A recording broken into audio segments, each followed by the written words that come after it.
And it is now 11 past 10, DCFM 88.9, and it's a very good morning to our Mayor, Matthew Dickerson. Good morning, Mr Mayor. A very good morning to you, Mr Mutton. It's been a busy night for you last night in Council. It was a very full agenda, actually. And a lot of things. I want to ask you quite a few questions this morning. And I would be disappointed, Richard, if that wasn't the case. Yes, but you mightn't like some of them. But anyway, I understand that superannuation is going to be paid to councillors.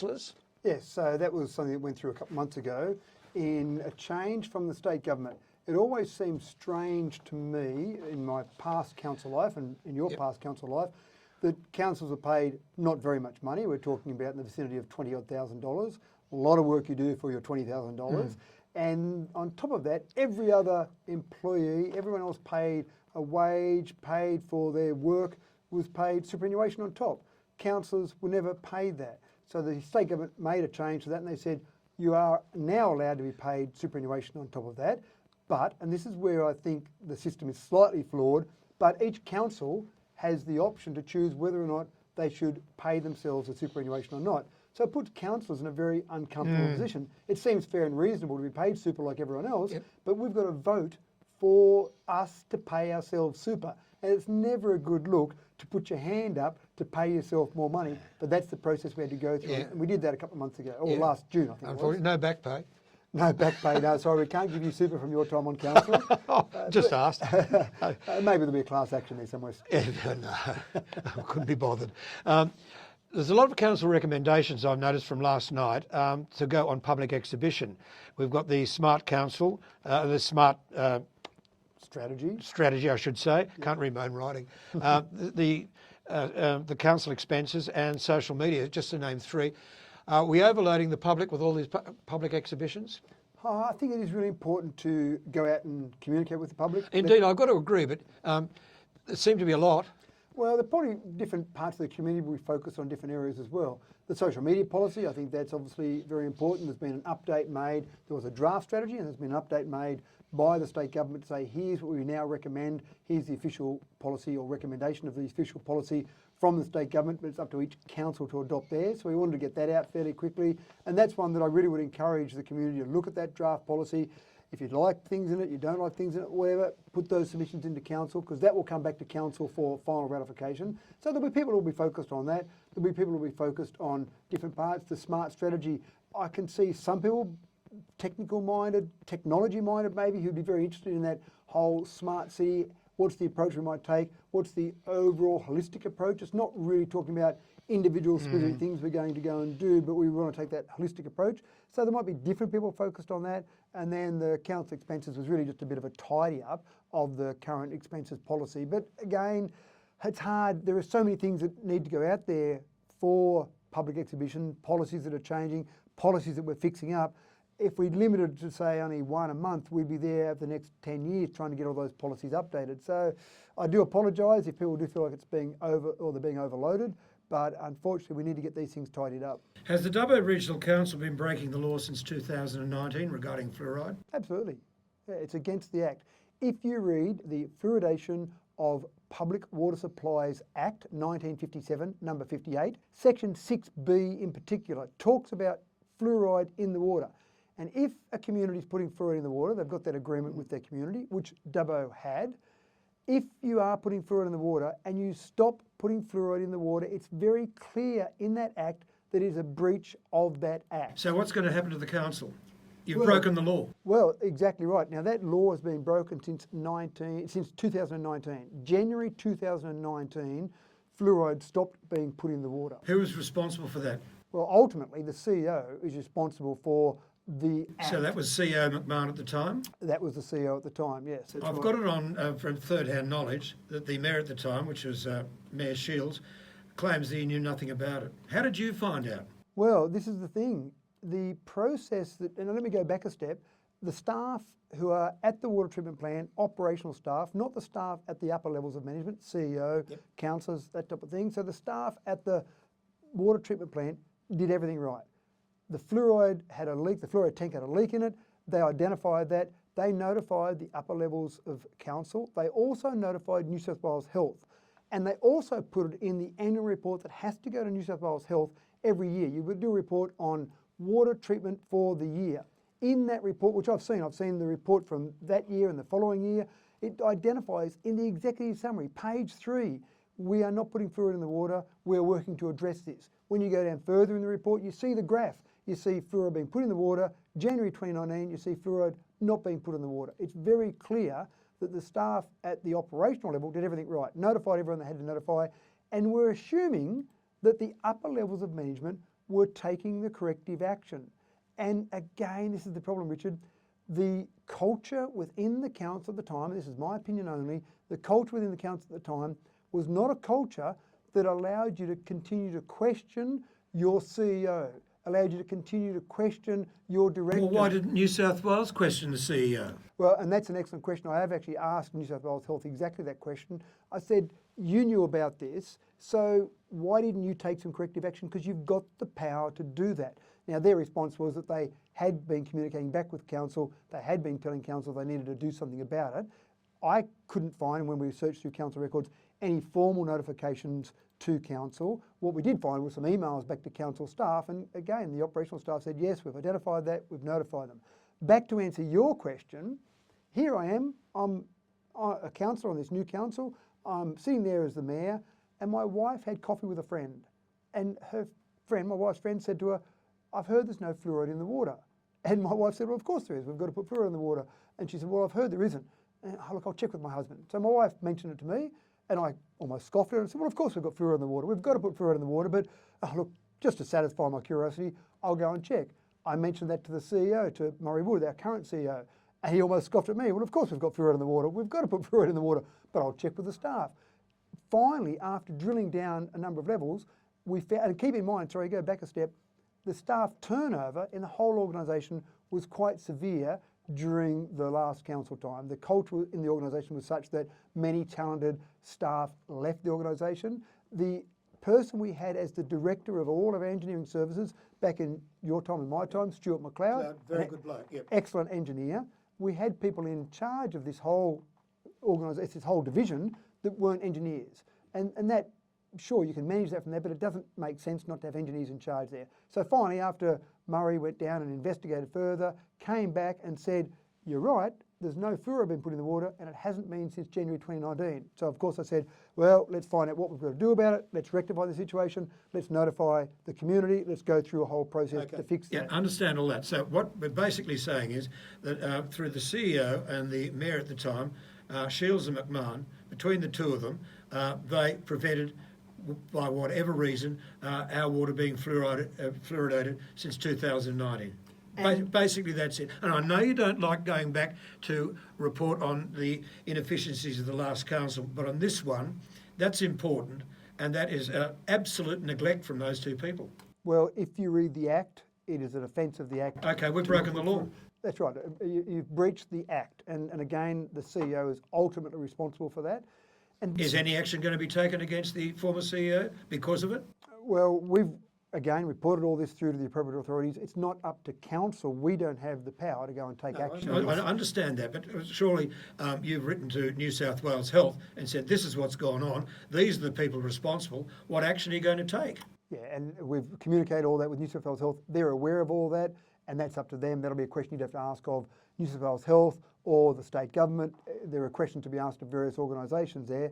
Council, our job, and you're quite right, my job is to focus on making it right. So what went through council last night was a recommendation to say, first of all, we need to tell the community. That's the biggest part that I find disappointing from this, Richard, is that it's more than disappointing, well, Mr. Mayor. Come on, it's more than disappointing. It's outright, it's disgusting. Well, I agree. I'm trying to be very tempered in my language, but effectively, you've got a breach of the trust of the community. The community has an assumption that fluoride is being put in their water, and for the last 3.5 years, they didn't know. Now, if people want to put fluoride in their water now, they know that they can buy some pink tablets and put that in their kids' drinks. They can add fluoride, but without knowing about it, that's the thing that is most disappointing for me. Now, it's not going to be an immediate fix. We've got to go through a process. We've got to find out, first of all, we've got Public Works engaged already. We've got to find out what we need to do to fix it, get some specifications done for that, get the actual costing for that. find the money for that somewhere, go out to tender. So we're saying to the community that we're aiming to have it fixed before June next year. Now we'll go as fast as we can, but we just want to give a realistic time frame. I mean, that in itself, I understand you've got to go through a process. That in itself just shows complete and utter disregard by the former mayor and the former CEO of the community of Dubbo. Well, complete disregard. I think one of the most important things for a council is to make sure they're telling the community what's happening. Indeed. And by not telling the community, there wasn't fluoride in the water. If you weren't telling the community, you'd be as guilty as the other people. Absolutely right. And I've said this before, if I was the mayor for the last 3.5 years, and in fact, if we'd had the same CEO for the last 3.5 years, and this came to light that I'd been hiding this for the last 3.5 years, I'd be talking to you on this radio show right now, handing my resignation in, and I'd be saying I expect the same from the CEO, because again, that's a complete breach of the trust in the community. What's interesting, I was doing some searching when this has come out over the last week. I've been searching for a whole range of things about fluoride, and I found 2 articles in some local newspapers that made assumptions. There was one article in a newspaper that talked about a dentist and was just talking, it was a complete article about healthcare for children. So it was an article out there giving advice to parents about healthcare for children. And it talked about in that, here are the things you do, and make sure they're drinking tap water because it's got fluoride in it. So there's an assumption. This was from a dentist. Yes. And that was in October 2019, I found that article. Oh no, that was August, sorry, 2019 I found that article. There was another article I found in October 2019, which is rather ironic. It was at the time when people were sometimes filling up their water tanks with a hose to then be able to put a sign at the front of their place to say tank water being used to water their garden. So they were kind of being a bit sneaky. And people were being interviewed about it, and one particular person was interviewed and they said, well, I think some people are doing that, but it would be easy for council to catch them, because if they just tested their rainwater tanks and found fluoride in their rainwater tanks, they'd know straight away it was town water. Well, they could have tested for fluoride, they would have found no fluoride. Because there's none in there yet. That's right. Exactly. So there was that assumption in the community, and so that's very disappointing. And I know it wasn't me, I know it wasn't our current CEO, it wasn't this group of councillors, but I do apologise to the community for the past actions of council. It is disappointing. I believe there's been a breach of the trust, and all I can do, or this group of councillors can do, is spend time regaining the community's trust and demonstrating to the community that we will do things the right way. Absolutely disgraceful. Look, I've got a few more questions to ask. I think we'll take a short break. It's 22 past 10, DCFM 88.9. My guest this morning is the Mayor of Dubbo, Matthew Dickerson. And it's 25 past 10, DCFM 88.9. My guest this morning is the Mayor of Dubbo, Matthew Dickerson. Mr. Mayor, purple pipes have come to the fore. Now, we all saw those purple pipes being stacked near the railway line, opposite the skate park, opposite the pool, and we all saw trenches being dug and all those sort of things. The purple pipes are a waste of money, aren't they? Mostly, yes.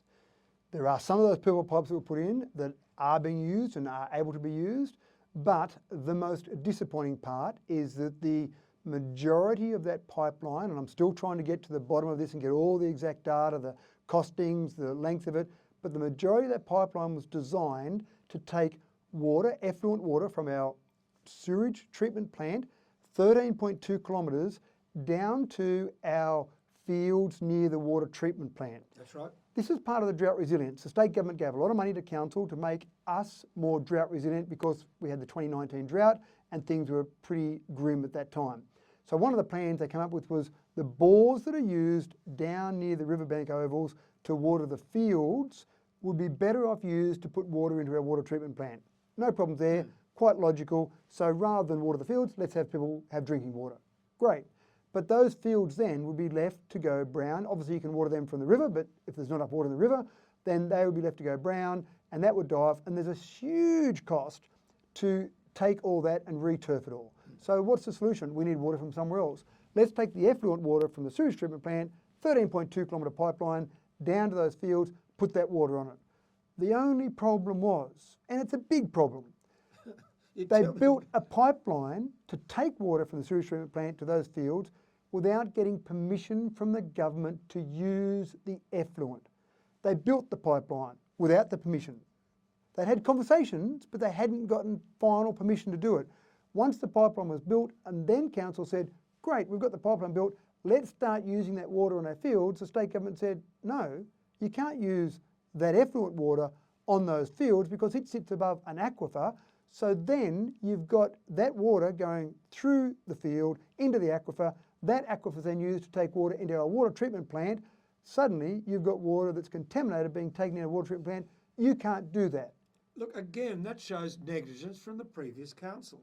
If Extreme negligence. If you were building a garage on your home, Richard, and you built the garage before getting approval, council has the ability to tell you to knock down that garage because you didn't get approval first. We say to the community, get your approvals done first. Put your approvals in. Get everything approved before you go and build something. Pretty basic sort of information to build a garage. This is a pipeline. This is millions of dollars, Richard, in a pipeline. Now, and is that millions of dollars a cost to the ratepayer at this stage? The millions of dollars is a cost to us in the community because the state government gave us that money. I understand that. So it's still public money. It didn't cost council any money, but it's still our money. That money could have been used elsewhere. So we've currently got a pipeline in the ground. Now, there are some parts of that pipeline, there are double stacking in some of those parts that are being used. And now the challenge is for this council to see how we can possibly use that pipeline. Now, the state government has said, if you treat the water to a much higher standard when it comes out of the sewage treatment plant, then you can use that water.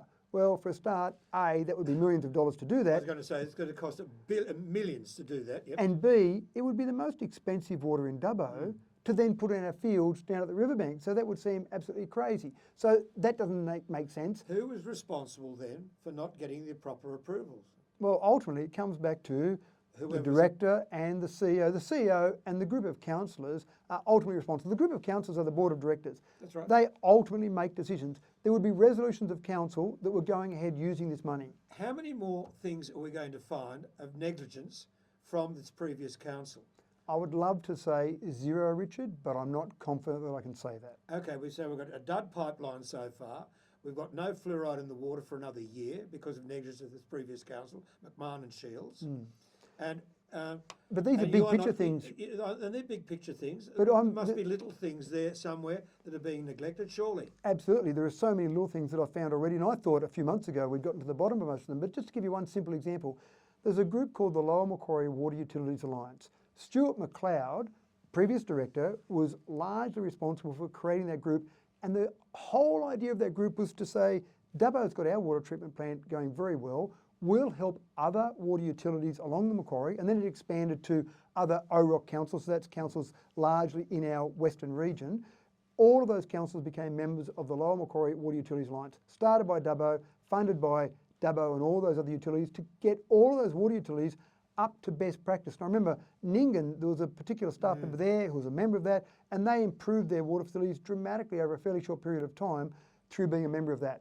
I found out when I was back onto council that Dubbo had withdrawn membership from the Lower Macquarie Water Utilities Alliance. So the thing that we started, the thing that we said, we've got good processes, let's help other councils around us, well, suddenly we're not even a member of that. Now, Mudgee, to their credit, took over that and basically were the main council in that.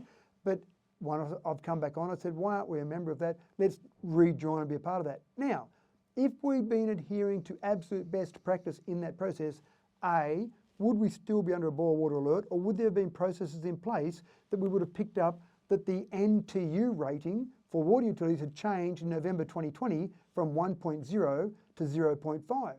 Were there changes that needed to be made to adhere to best practice?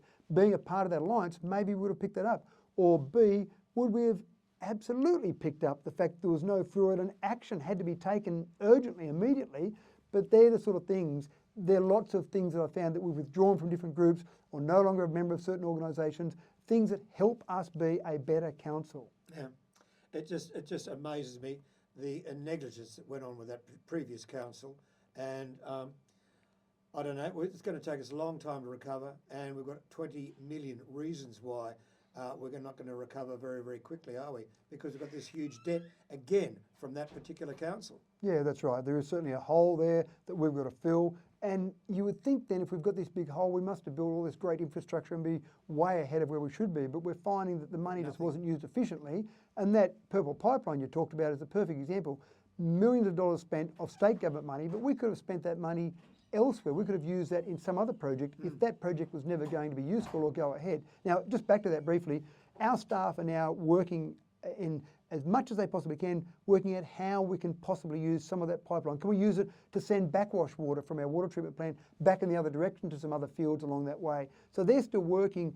They're doing a great job doing that, but the problem is they shouldn't even need to be doing that. Indeed, and I was about to make that point. Indeed. Look, I think So, just briefly, at the council meeting last night, the recommendation we put through was to ask the CEO to go and get a report on how much it's going to cost to get to the point where we can utilise some of that pipeline, or how much is in the ground already that we just walk away from, and then councils will make a decision on that. We'll keep you up to date. It's disgraceful, disgraceful. Look, good talking with you this morning, Mr. Mayor. We'll talk again. At this stage, I imagine we've got a number of listeners out there, like me, shaking their head and saying, OMG, look what we went through. Yep. And I can guarantee to the community, to you and the community, that this council will keep communicating. When we find these things, we'll communicate with the community and we'll put some actions in place to address these. So going forward, that's my focus, that's this council's focus, to go forward and make it right in the future. We can't fix the past, we can't change the past, all we can do is make it better in the future. Yeah, and we just reflect on this negligence and how terrible it was. Thanks for talking with us this morning. My pleasure, Richard. DCFM 88.9, 27 to 11.